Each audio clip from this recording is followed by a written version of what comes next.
Hey, and what's going on, everybody? This is Vinny Maletti with Maletti Law, the strongest name in law. The day is now September 24th. Today's Friday, September 24th. This is just a little quick video on what's going on, a little legal education today.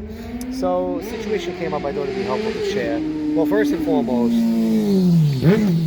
foremost, if you hear noise in the background, it's because I'm on Ocean Parkway right now, and there's motorcycles, and apparently, I live in a neighborhood where there's everybody is. This guy, he's literally going through cars. That's crazy.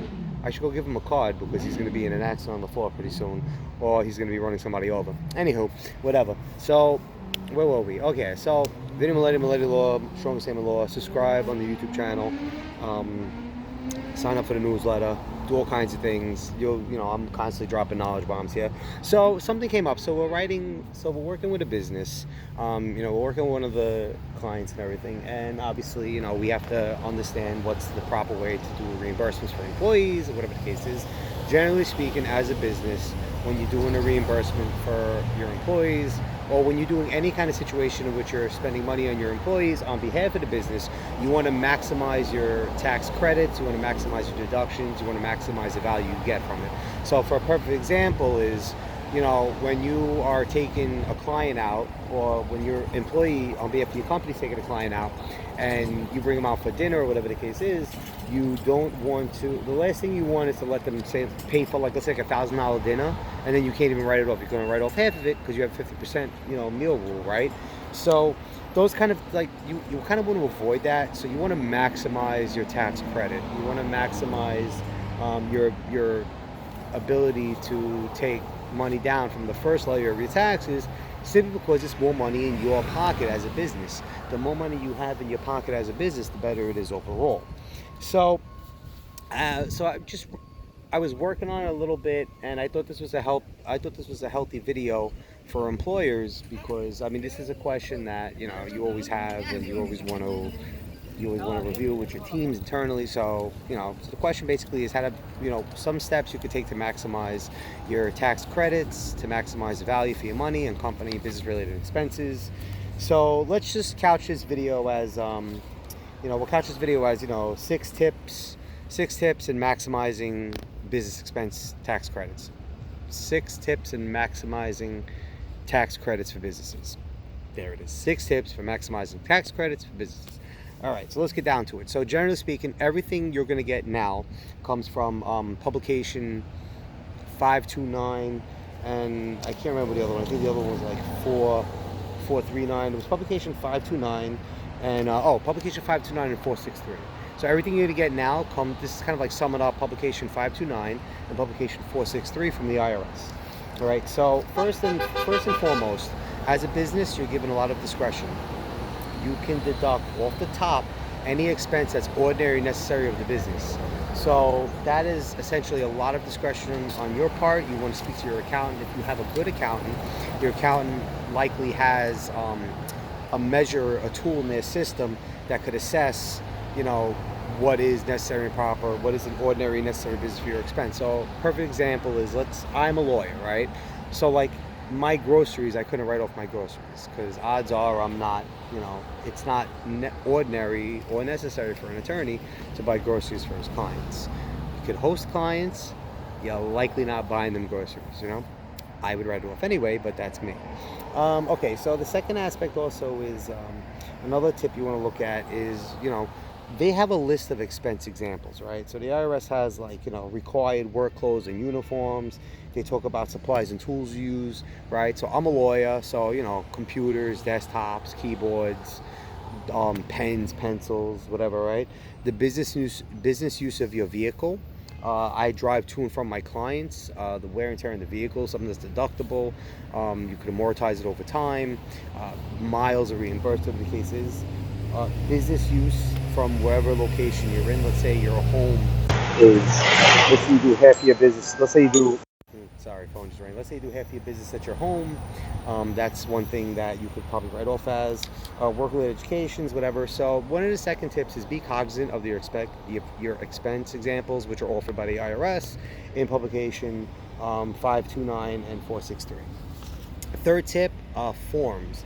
a lot of this information you can pull directly from the forms from the IRS. So you'll take one of the you'll take one of the forms that they offer. The IRS, I don't have any here. All right, so here I wrote it down. So you have a form 2106, right?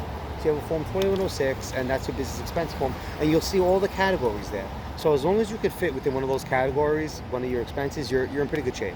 So take advantage of the forms that the IRS has. They're all free. They're all out there. They're all online, and you never have to worry about it. And they're basically those. Look at those as pre-approved expense brackets. If you have stuff that can fit in those brackets, you're in good shape.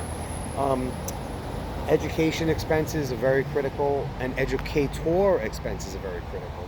So for instance, you teach a group of people, you get like a second round unique deductions for educator expenses, employee training, stuff like that.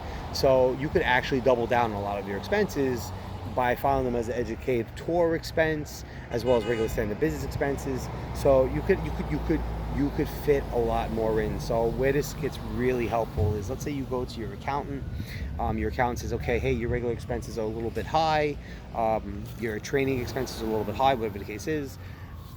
Yeah, they're high in that bracket, but you still have this bracket, right? So you could actually move them over, and you can move them to the new bracket, and you could take kind of like a second bite of the apple, whatever the case is, right? You get like a second hit of it. So the fifth tip is always keep records. Always keep records. Look, if you have a good accountant, your accountant will likely, what's what I'm looking for? Your accountant could measure things in a certain way that they don't set any triggers or whatever the case is, and that's what a good accountant does. But at the end of the day, you also should be a little bit responsible with your records. You pay something, get a receipt, put a receipt in a file, whatever the case is. I mean, just it's not difficult. It just becomes a pain in the butt. You get an email that confirms a payment. Just click print. Don't worry about the environment. The environment is fine. Click print. Think about the environment. Print it 37 times. And one item I also would like to point out: a lot of the filings for the IRS are free. All right, so you should always have, if you're fortunate enough as a business to have your own dedicated tax official, like prep, your tax preparer, who works for you internally, that's amazing, because you're going to save a fortune.